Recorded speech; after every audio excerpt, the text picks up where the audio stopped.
So today I wanted to talk a bit about wisdom and love and how the two feed into each other and what the potential of this metta practice is to develop wisdom. Because wisdom without love isn't really wisdom at all. It's very cold, maybe just academic or intellectual. And love without wisdom isn't really love, because we don't know what to do with that love or where we should apply it or what kind of love is really useful. There are many kinds of love. There's attached love, there's sensual love, there's love that demands a lot of another, so-called love. In the suttas there's also paternal love and acceptance, which are differentiated again from metta, mainly because of the range and depth of these types of love.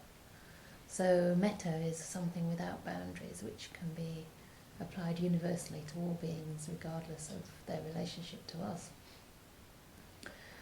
So I wanted to talk a bit about that and different ways in which insight can arise through the metta practice. And the first thing that came to mind was just that we've already been defining what we consider as worthwhile goals in our life, just by choosing the phrases. You know, we're kind of trying to focus on what really matters to us, what are our heart's deepest values and inclinations. And this already takes quite a bit of discernment and wisdom, insight into the causes of happiness and the causes of suffering. Presumably none of you are choosing phrases which would wish you yourself suffering, I hope. But exactly what you're choosing sort of says a lot about where you understand happiness to lie, and that may change over time.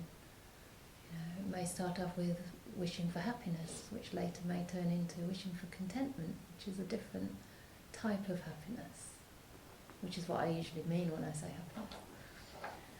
And so just in choosing these phrases, we're already recognizing that there are different types of happiness. And the Buddha actually speaks about this in a sutta that I have in front of me here, where he talks about being able to define the different types and then follow the ones which lead to the end of suffering. Because some happiness, like sensual pleasures, is a kind of short-lived happiness. And is it really happiness? Often it leaves us kind of thirstier than we were before. There's this simile of drinking salt water. You know, you're quenched a little bit, but afterwards you feel like there's still something lacking. It hasn't really solved the underlying causes. It's maybe a temporary relief at best, but then it also has the danger of becoming like a dependency. There's also the idea of like diminishing returns, so something that causes you happiness at one point in your life, the more you do it, the more you get kind of inured to that, and it doesn't bring the same kind of hit anymore. You see it with people that do things like extreme sports. You know, they need bigger and bigger kind of adrenaline rushes to get off on these things. I heard something about those people who jump off buildings. What do you call that? They jump off and they've got some kind of parachute, but there's not a big space between them and the ground. And it's something like 50% who die doing this. You know, just to get this kick, this sense of being alive. So, I mean, I always felt from my teens that I was just looking for something deeper than that and something that was lasting and reliable. And in this sutta it's really nice because the Buddha's actually saying, you know, we should pursue our own happiness, but we should first define it and understand which type to pursue and which not to.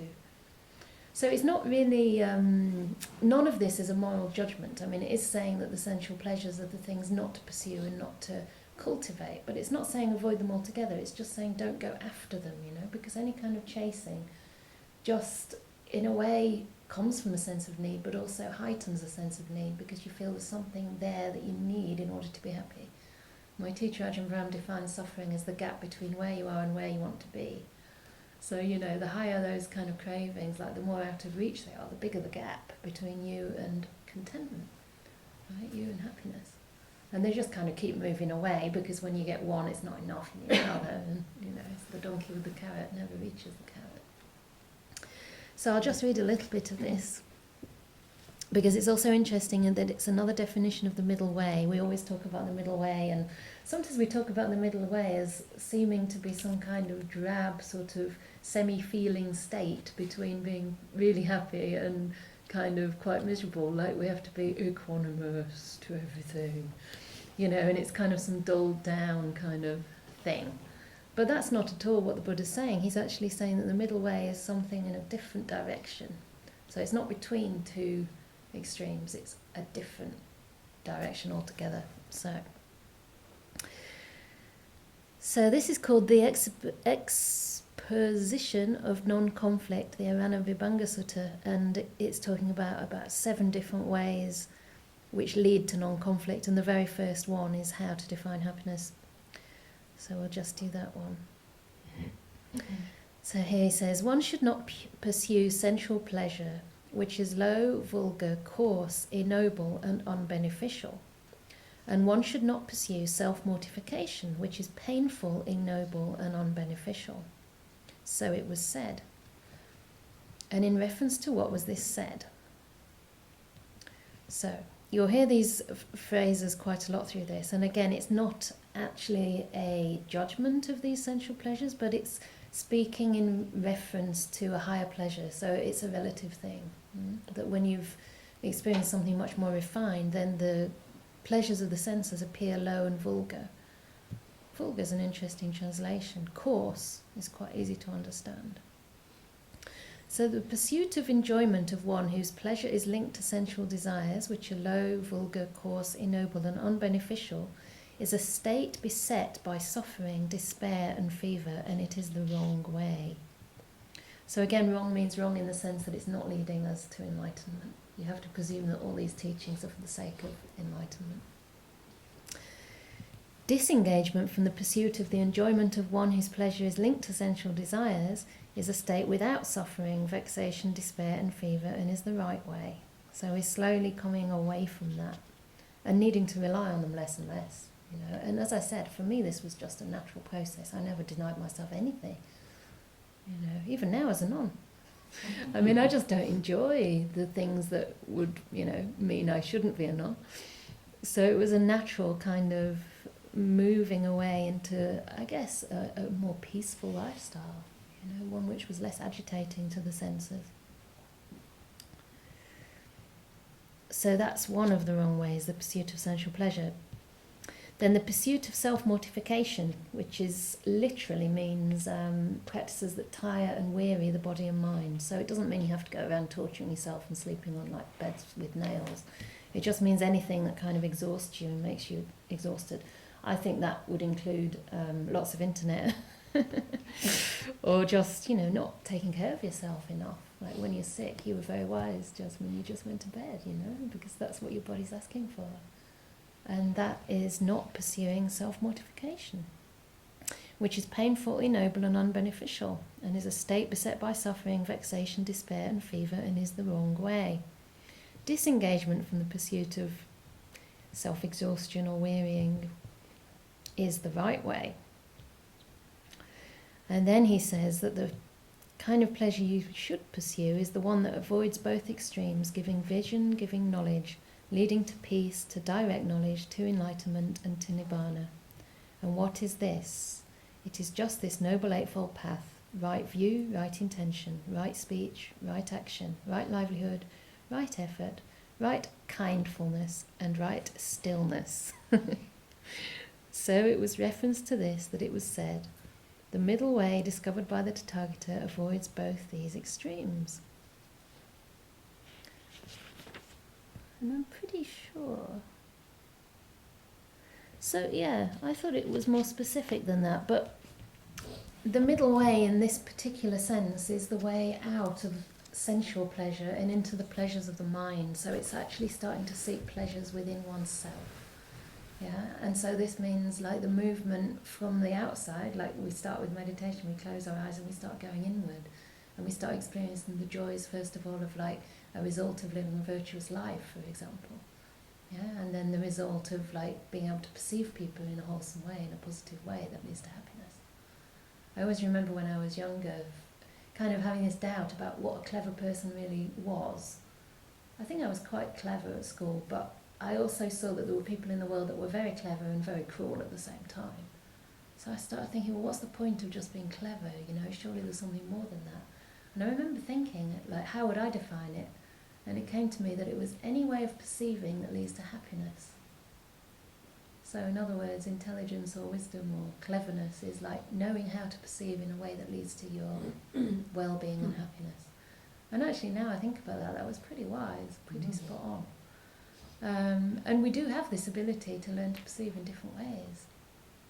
So the next way that this metta can really inform our happiness, which is the whole point of the path, is to understand suffering too, and how to relate wisely to suffering.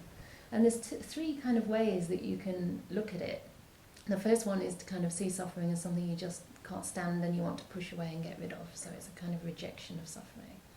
In other words, I'm suffering because I'm suffering. And then you actually do have double dukkha, we call it double dukkha. You know, so that's like, oh, I'm really angry that I'm angry. So you're just adding anger to the anger. It's like adding fuel to the fire. And this obviously isn't a very wise way of dealing with it, but it's a very natural way, and it's a kind of knee-jerk response because nobody likes to feel pain and suffering. The second way is to develop a kind of healthy psychological relationship with suffering, and that's what we've been trying to do when I talk about kindfulness. That's the whole point.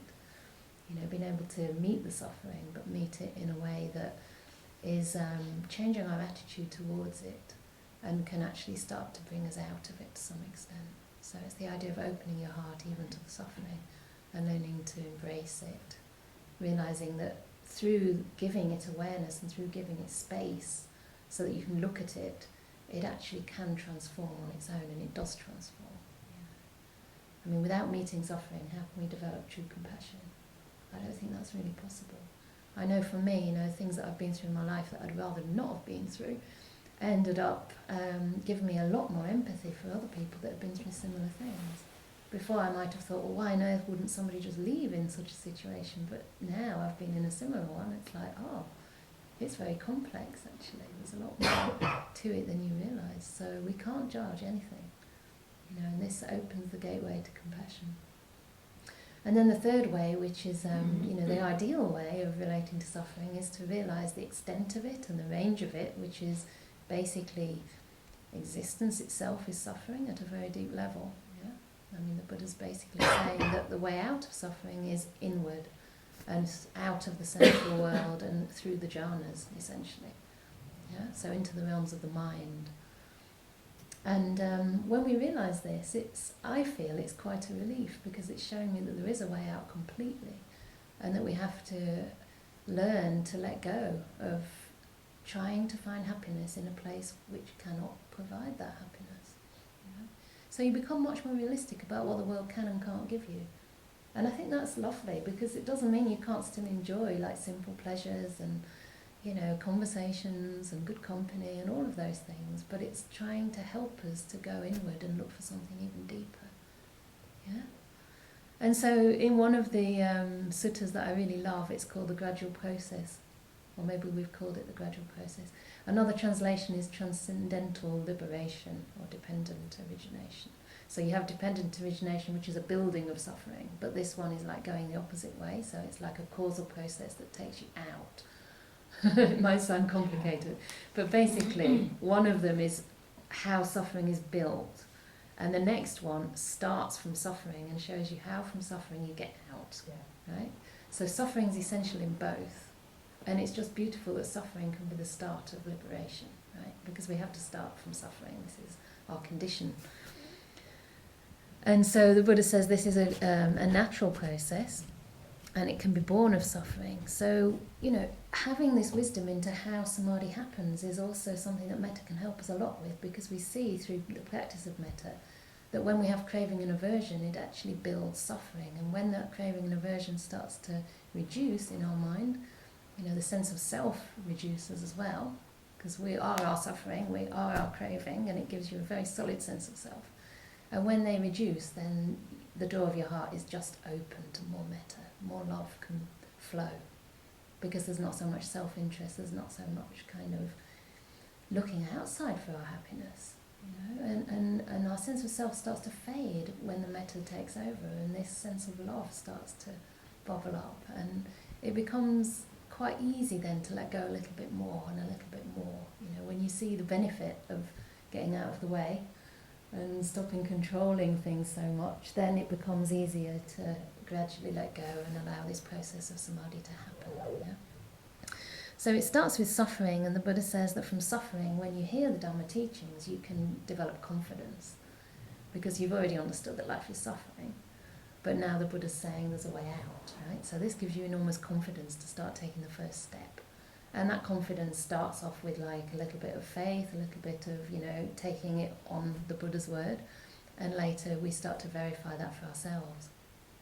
Another process which is kind of parallel to this starts with virtue, so living a life of ethics or sila, morality.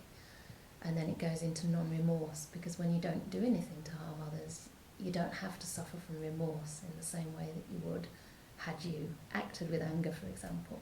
So sometimes we don't notice that because it's not a thing, like not having remorse is kind of an absence, right? But if you look carefully, there's actually happiness there, and the Buddha calls it anavajja sukha, which is blameless happiness, blameless bliss. So there's a sense that, I'm a good person, I'm on the right path, I'm not causing undue harm to any being. So there's a sense of like at least self-respect, yeah? And our self-respect grows as we practice. So from both of these, whether it's the confidence or the non-remorse, the Buddha says this leads to joy, yeah, a sense of joy. And that's why sometimes it's helpful to remember our goodness and recollect it and try and give rise to the joy. Or just think about your qualities and actually let it sink in. Because again, we tend to look over that and just see our faults all the time, right? But if you actually think about your qualities and the things that, maybe you don't necessarily enjoy in yourself, but other people do, and other people comment on it, keep a list of it, because it does bring something to the world, and people are happy that you're in the world, right? So you can get some joy from this. And then when you sit down to meditate, because you're starting with a fairly peaceful, fairly joyful mind, then the mind more easily stays with its object. And with metta, it's a very nice object because it naturally has this sense of happiness and ease, mental well-being about it. Even if you don't feel anything particularly strong in the metta meditations, it's still quite calming, and it's going in the opposite direction of anger. Yeah? So this, what we call piti, starts to come up, and when the joy comes up, the piti, it's like rapture that can spread through the body or through the mental world. The two become quite interchangeable, like it becomes much subtler. And when that comes up, it sticks. It's like a glue that sticks your mind to the object. So it's much, much easier at that time to stay with the object of meditation. And as you stay with it, everything starts to settle, because the diversity starts to kind of fall off the screen in a way. And these two things, the object and your attention on that object, become central. And bit by bit, when you just keep going with that and you just allow it to calm you, and the body to settle, it turns into what we call tranquility of the mind, tranquility of the body. So you can sit for longer, the mind stays with one thing, and it finds a lot of happiness in it, a lot of nourishment. And rest, actually, deep rest.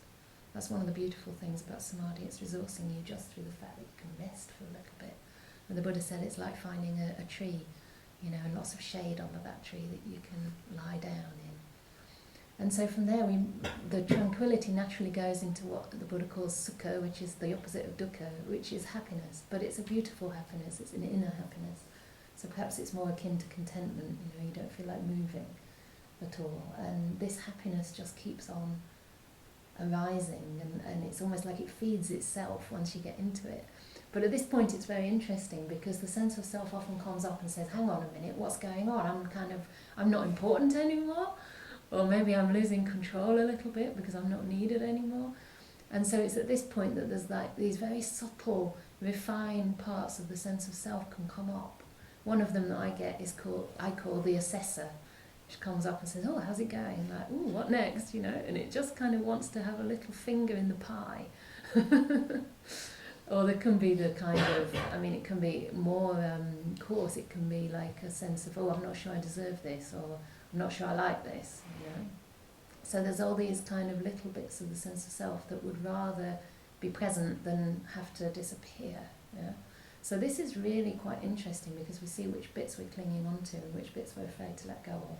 And especially when the body starts to disappear, that can be a bit scary, and it's quite common to sort of check, hang on a minute, can I still feel my hands or my knees or whatever? And of course, the minute you do that, there they are, until it gets a bit deeper, and then they start to fade. So it's kind of a very gradual thing, but the more happiness that comes up, the easier it is to relinquish these subtler senses of self, and as you do that, more happiness comes up. Sometimes you can really see it kind of playing out like a little dance, like the assessor comes in and then the happiness recedes a bit, and then you think, oh, and so, okay, back off, and then the happiness comes back, and it's like you have to get used to this little dance that happens at that point. And then this sukha, this happiness, is the proximate cause for the deep states of samadhi, of stillness, because it's at that point that oneness happens, like there's no more this kind of in-between bit where you're sort of dancing with the object. The two start to unify and come together, and then the mind goes into very deep, powerful states, which are called samadhi states. So, I mean, I don't want to get into too much about how to define those things, but they are states of complete happiness and peace. And it's from there that, it's only then really that you've overcome those subtle hindrances. Yeah, because that subtle kind of sense of self is a hindrance. It's a sort of aversion, or it might be a fear, or even an excitement, you know, it's very refined craving or very refined ill will. So when you get into the jhanas, that's the first time the hindrances have actually disappeared for some time, and it's because they've disappeared that the Buddha says the mind is malleable. And I think that's very beautiful, because perception can then, if you like, take wings. It's freed of all its usual constraints, and it can see things in a different way. So he says this is the time when you actually have a chance to see things as they truly are, and not just according to the way you think they should be, or you think they're going to be. You know, because we all have our own understanding of what we think the Buddha meant by non-self. And sometimes I read these books and it says, oh, he didn't really mean non-self, he just meant there's no separate self. Well, it's a nice idea, but I mean, that's actually not what the Buddha says, first of all. And maybe it's because we don't want to think that there's no real self in there that we come up with that little philosophy, you know. So we don't know, we shouldn't really land on it just yet, because we haven't seen things without these hindrances. But when you don't have those hindrances, then the mind's very confident and bold, because it has nothing to defend, it has nothing to protect. You've already let go of so much.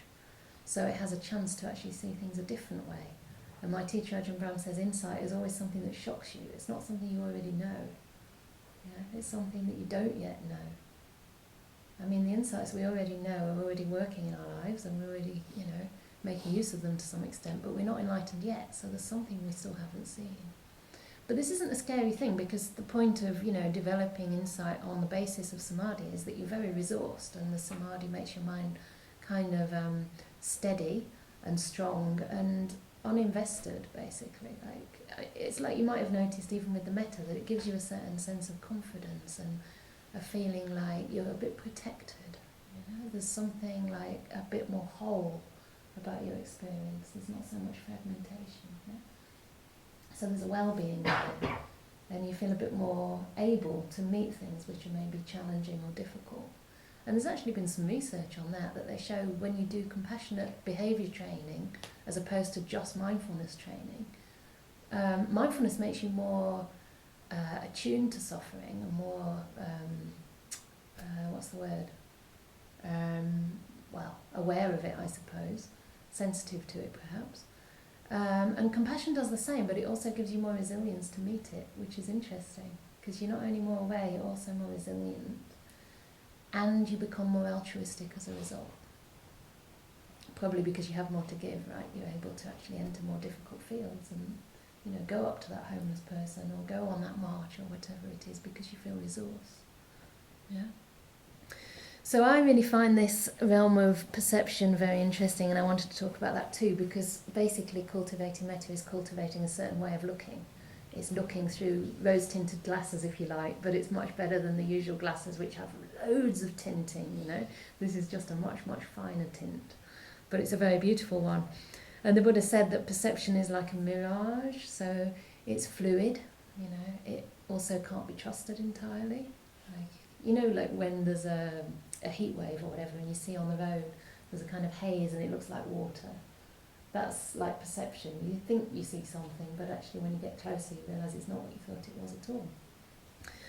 And I think it's really interesting that when you're practicing metta, I mean, we maybe haven't had long enough here, just for 5-6 days, but after a while, when the metta starts to flow towards the neutral person or towards the difficult person, they actually cease to be the neutral person. They become the friend. And even the difficult person can become maybe the neutral person or maybe the friend. So these people aren't fixed in our own mind, you know. They very much depend on our state of mind at any given time. You can see the way you look at your life sometimes depends on your mood, right? If you wake up and you're in a really cranky mood and feel kind of a bit sorry for yourself and groggy and whatever, then it doesn't take much to upset you. Like if you have to stand in a really long queue for the voting, like they did today apparently, standing in really long queues, then it really irritates you, or you drop something on the floor and you're like, damn it, I did it again, You just don't have that resilience. But if you're in a good mood, things like that don't really bother you. You're kind of happy, whether it's raining, whether it's grey. And then you notice beautiful things like the full moon in the sky at night, because your mind's open and receptive.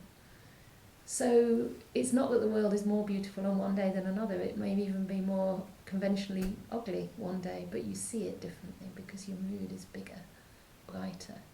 And there's a piece of research that I jotted down because it actually confirms this, and it's a study called the broaden and build theory. And they've actually found out that when you're happy, your attention kind of zooms out of a situation, right? In other words, to me that's a little bit similar to what the Buddha says about the mind becomes mahagato, it becomes big when you're in a good mood. When you resource with metta, your mind becomes big and expansive. And this theory actually has tested what happens in the brain, it's neuroscience. And they found that there's these two sites in the brain. So there's the cortex, which is the higher order cognition, so responsible for more refined emotions, appreciation of beauty, or being able to analyse and work things out. And then there's the limbic system, which is more involved with basic emotions. And it says that moods have a direct connection between our perceptions and thoughts. And that they're involved in connecting those two parts of the brain. I mean, this sounds a bit confusing, which is why I wrote it down. But basically it's saying that if you are in a state of mind which is expansive and which can zoom out of a situation, you have the choice in how to respond. Whereas if you're very stressed, the mind kind of zooms into a problem and it becomes quite narrow and it can't easily find solutions, or it can't be very creative. Yeah? So when you have this bigger mind, you have more of a choice of how to respond. But when you're kind of stressed and under pressure, they found that your mind is mostly kind of triggered by this limbic system. So it's more the fight, flight, fight response. And you don't actually have a kind of perspective on things. You just kind of bogged down by the small detail, by the problems. And I've seen this on my own retreats. In Perth this year, I was thinking, how do we take the next step? And I wasn't thinking about it as a problem. It was just that my mind was very open in a way, and just playing around with some ideas. And I suddenly realised that there's a couple of people on my team that have they'd offered to basically have me rent their apartment in Reading so that we could start a little community, and they would live there to be kind of caretakers. But I just didn't want to be in Reading, But then during my rains retreat, I realised actually these two people, they like to stay in a lot. They don't really like to go out. They want to be settled. They've offered to be caretakers. So why don't I suggest that they come and move in somewhere that I want to live? And I hadn't actually thought of that before, because I guess I was too close to the whole project. I hadn't kind of had this broad view and seen who's involved and what their nature is and what kind of thing might suit different people. So I actually approached one of them after the rains, and I said, would you consider that? You could come, you could stay for free, you just have basically jobs there. One of them's my events manager anyway, and she does lots of online bookings and stuff, and the other's a good cook and could do maintenance. So they actually said, oh, we've thought about it and we think it's not a bad idea. So it's just an example of how you can become a lot more creative, when you have that space. And there's actually neurological science now to back that up, that our perception is more open and more creative when we're in a good mood. So metta obviously helps with that. It puts you in a better mood, right? I mean, we're not trying to force metta and say I should feel different than I feel, but even metta at the level of just becoming kind to your experience, it's already practicing metta. It's non-ill will. Yeah, kindness is the opposite of ill will.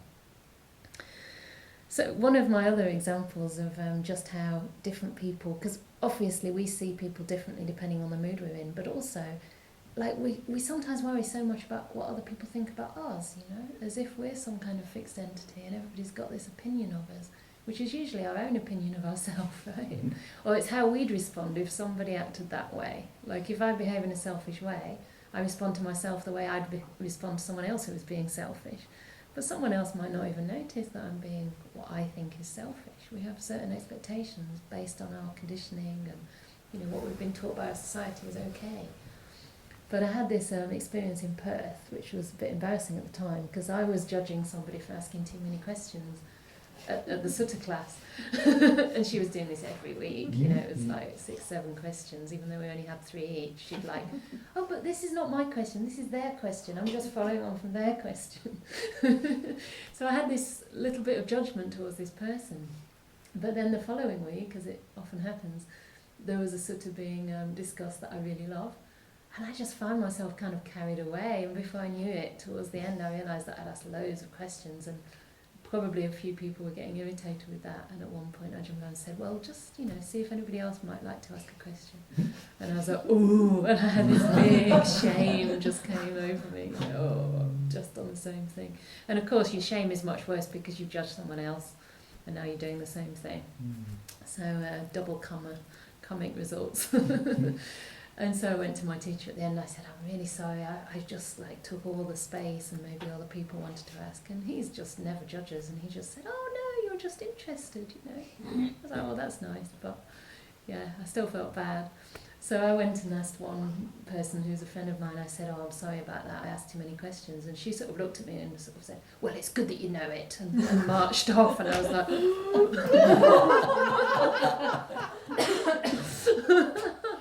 So at first I was motivated by trying to kind of restore my good image, so I thought I'd better ask somebody else what they thought, and so I went to somebody else and I said, I'm really sorry. I mean, I genuinely wanted to apologise, you know, because obviously I don't like that sort of behaviour myself.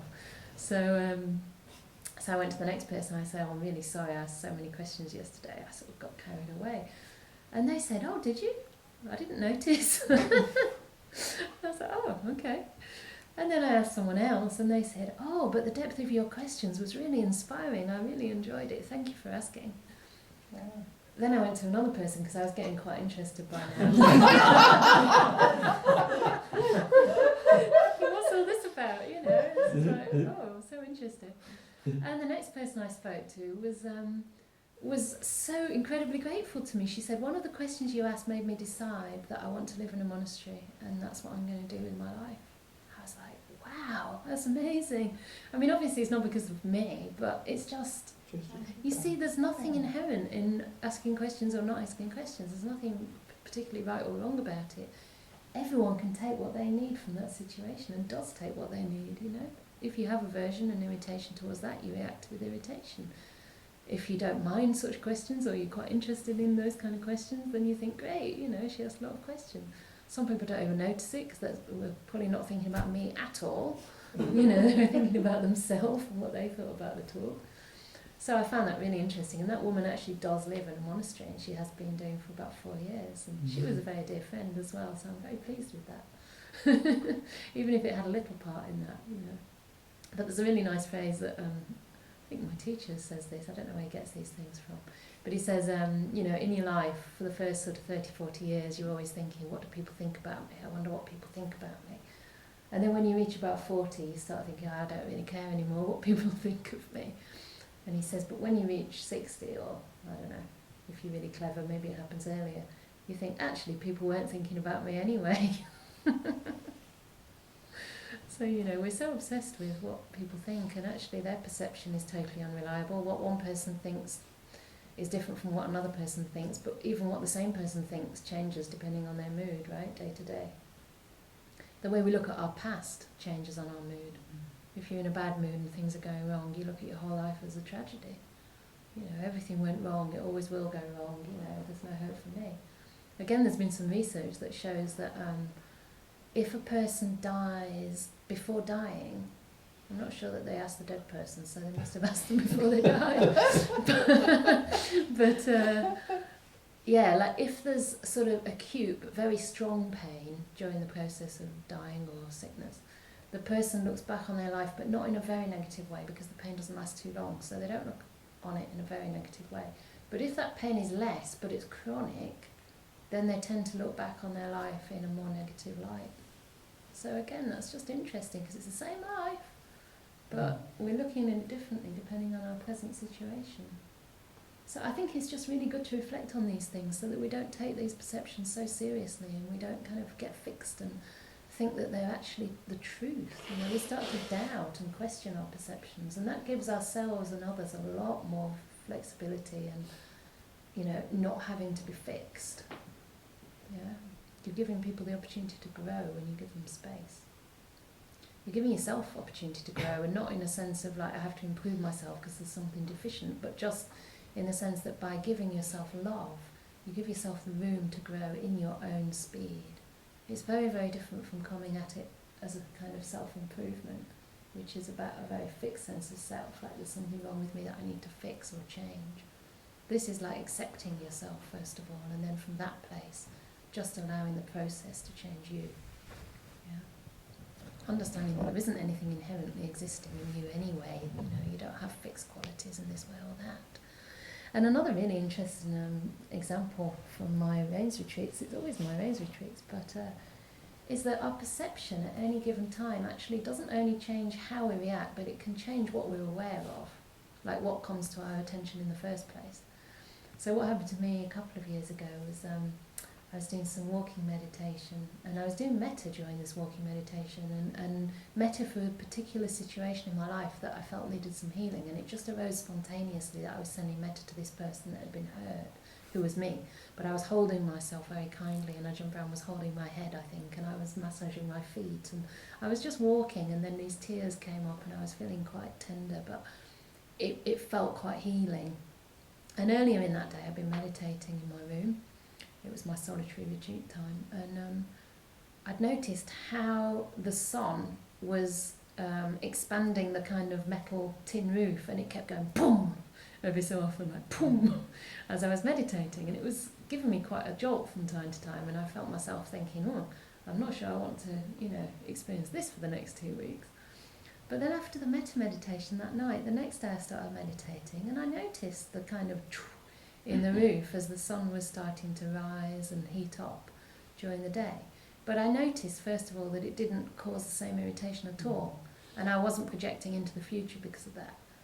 But then by the end of the day, I realised I hardly noticed it. Actually, the banging had completely disappeared. So this was another interesting thing in how perception actually changes what you're aware of. You become less fault-finding because the mind's big. And there's this other lovely simile. I hope it's not too many similes from the Buddha's teachings, but it's a really beautiful one about the salt crystal. And this just shows, it's talked about in relation to Canda, and how the results of our actions also don't have a definite result. Like, they're not fixed. But when we do something that's maybe skillful or unskillful, the way that the results manifest depends on the mind they meet in the present, right? So say you feel guilt for something you've done. If your mind in the present is very big and expansive and kind, that guilt won't have the same impact or the same like seed of suffering that it would have if it met a very small and miserable mind. Yeah? So the Buddha likens it to a salt crystal. He says it's if you get a salt crystal and put it in a glass of water, what happens to the glass of water? Do you taste the salt? And of course they say, yes, Venerable Sir, the glass of water is not really drinkable. But what happens if you put the same salt crystal in a lake? What happens then? Well, you barely notice the salt. So it's the same thing with our minds. Yeah? So if this salt, say the salt is like some negative deed or something you've done previously, if that meets a small glass of water, then it really has an impact. But if it meets a big expansive mind, like the mind of Metta, it just doesn't have that impact. I mean, one of the sort of turning points for me with healing from my friend attacking me, because she was a friend, a really close friend, was practicing Metta at Gaia House, actually, on a self-retreat, and I was really in the flow with the loved person. And I didn't even try to bring up the difficult person, because I realised it wasn't good to go there unless... I actually had no intention of going there. But one day she just popped into my mind, and it was like, it just hit this beautiful flow of Metta and kind of absorbed right into it, and it didn't impede the flow at all. It was like she just dissolved into it and was included in it. And from then on, I didn't have a problem talking about what had happened. I felt like something really shifted just from that. So sometimes we don't even have to go to the difficult person. You can just keep resourcing yourself with metta for whoever. It doesn't really matter, but just get into that flow and make the mind big and expansive. So that's about perception and karma, but also in the text I wanted to just bring up that the Buddha talks about what to do after states of deep absorption with metta meditation. And this is another place where we can really get some wisdom coming up. So he says that after, like developing metta and spreading it to the 4 quarters, which we may try and do some point today or tomorrow, maybe tomorrow. So this is when you really have a lot of metta flowing out. So you spread it and you're very, very resourced. And he says then you contemplate the 5 aggregates. So that's the body, the sensations or feelings, the perception, the consciousness and the mental formations, so like our conditioned reactions. You contemplate those as suffering. You contemplate them as an affliction. And then he has these nice words, I think, alien, empty and non-self. Yeah? So this might sound a bit obscure, but the idea is that after you've been into those deep states of absorption, you've actually left the realm of the 5 senses temporarily, yeah? And so all those things, our body, our feelings, our perceptions, they've become very refined or even disappeared altogether. And when they disappear, there's so much happiness there. And so afterwards you come out of these states and you realise, okay, why was there so much happiness? And that's because something that was suffering was absent. Yeah? So you can look at it in retrospect and see, okay, what was missing there? The body was gone, and it was so much suffering not to have this body, like aching, and hurting and demanding that I take it to the toilet or give itself another cup of tea, And it's because of that that you can reflect that, okay, this body is obviously non-self because it can come and it can go. Yeah? And I like the word empty as well. The body's empty of any inherent existence. And empty doesn't mean it's not there, it just means that it's a conditioned phenomena. It's not something that is solid and fixed. It arises due to causes and it disappears due to causes too. So we don't have to worry about it. Yeah? And the sense of it being like alien means it's not ours anyway, we don't own it. It's here and we identify with it a lot, but eventually, you have to put it down. When we die, we have to let it go. But there's been so much research done on things like near-death experiences that show pretty clearly that there is still consciousness present after death. The mind and the body are 2 different things. They can separate. So even though there's no body, something remains. This is if you're not enlightened. If you're enlightened, nothing remains. So this body is not self. And the Buddha says, what's not self? How do you know it's not self? Because if it did belong to you, you'd be able to say, may it be this way, may it be that way. May it not get sick. May it not suffer. But because you can't have that kind of control, you can say, this does not belong to me. And it's the same with our perceptions and even with our consciousness. Because another thing that the Buddha says about these states is that you can reflect on the impermanence of those states also. Reflect on the impermanence of things like jhanas and things like metta. We have metta sometimes, but it's not always there. That too passes. And we're back in our ordinary state of mind, or maybe a little bit better state of mind. So these things are also impermanent and subject to cessation.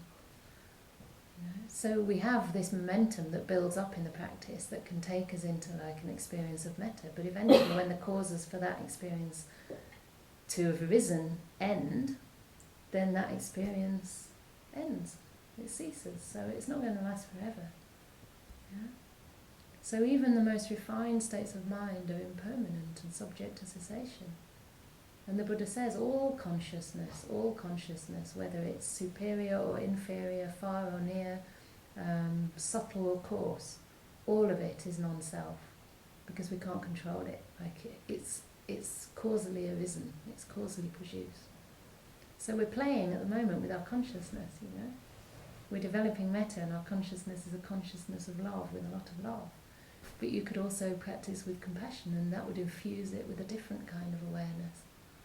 Yeah? Or we could use all kinds of different perceptions. There's suttas in the text which go through 10 or more different perceptions, looking at things from the aspect of non-self, looking at things from the aspect of impermanence or fading away, noticing things fading, Another perception is the perception of the breath. I mean, it seems like maybe a coarse perception, but it's a perception. If you're not focusing on the breath, how do you know you're breathing? You know, at that moment, breath doesn't exist for you. But when you focus on the breath, then breath becomes the whole world and it fills the mind. So in all these ways, we can see that consciousness and perception are both conditioned by their objects and by their qualities, by the objects we pick up.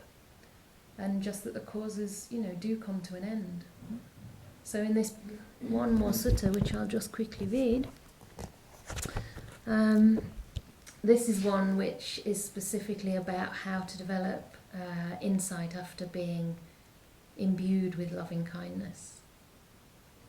So here the Buddha says, after pervading 1/4 with a mind imbued with loving kindness, and also the second, the third and the fourth, above, below, around and everywhere, and to all as to oneself, then you imbue the whole world with loving kindness, abundant, exalted, immeasurable, without hostility and without ill will. Then after that state subsides, one considers and understands thus.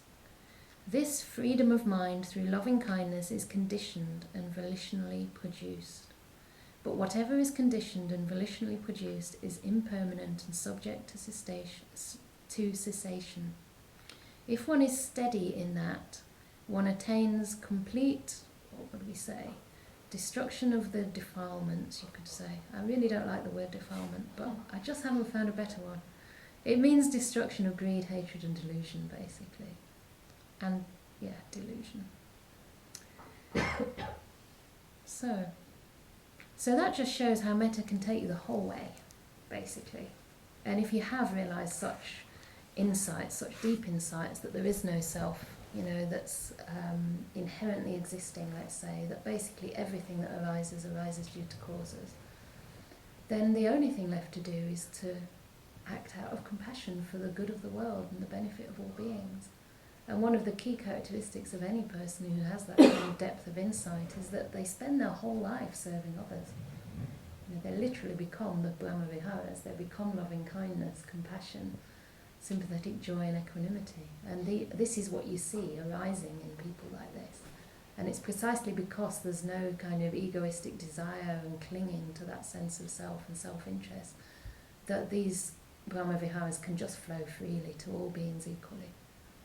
As long as there's that sense of self, we'll always have some kind of preference or some kind of limitation on the amount of love that's available. So this is the scope of metta, but even a little bit of metta already starts to bring us out of suffering. So I just really encourage you to notice that, and to notice also, going right back to the beginning again, notice where the obstacles are, because this is where insight arises as well. What is it that blocks metta? What is it that we meet that we haven't yet learned to embrace or learned to approach? And how can we do that skillfully and wisely and gently? Don't just go in there with a sledgehammer and, there's a hard bit. You can't do that. So it's all about learning how to work skillfully with what arises, and just add a lot of kindness. That's a really, really good tool that you can use in every situation. Good.